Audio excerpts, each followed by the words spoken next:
조세의 해저 탄광은 일제강점기 조선인 136명이 목숨을 잃은 곳입니다. 1942년 채굴량을 무리하게 늘리다가 시작된 누수로 조선인 136명과 일본인 47명 등 183명이 숨졌습니다. 수몰 사고 이후 희생자 수습은 제대로 이루어지지 않았고 유해는 해저 깊은 곳에서 80년 넘게 갇혀 있어야 했습니다. 일본은 물론 한국 정부마저 무관심했던 상황에서 이번 한일 정상회담을 계기로 유해 발굴이 본격화될 전망입니다. 다카이치 사나의 일본 총리는 조세이 탄광에 대해 한일이 협력해서 유골 조사에 나서겠다고 발표했습니다.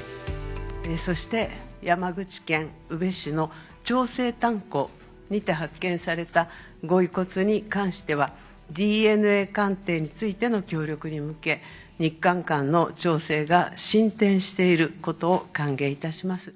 인도주의적 선철한 외교 언어로 포장됐지만 한국과의 외교적 스킨십을 위한 도구로 활용된 측면이 있습니다.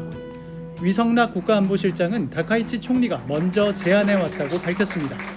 그동안 크라우드 펀딩을 통해 7천만 엔, 우리 돈 6억 5,800만 원을 모금해 갱도 진입로 발굴과 유골을 찾기 위한 해저 탐사에 나섰던 시민단체 측은 결단을 내리기까지 5개월이나 걸린 점은 솔직히 아쉽다면서도 늦게나마 양국 협력이 공식화된 점은 반기고 나섰습니다.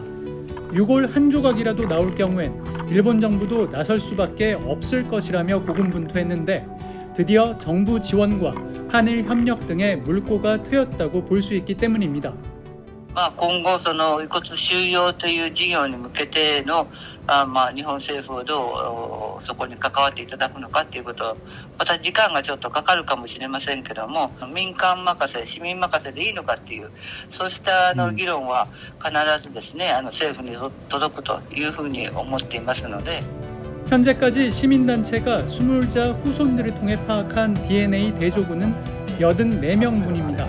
이 중 한국인은 83명입니다.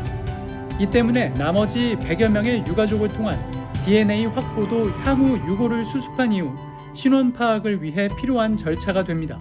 시민단체 측은 수몰 사고가 발생한 지 꼭 83년째 되는 오는 2월 3일 또다시 유골 수습을 위한 조사에 나서기로 했습니다.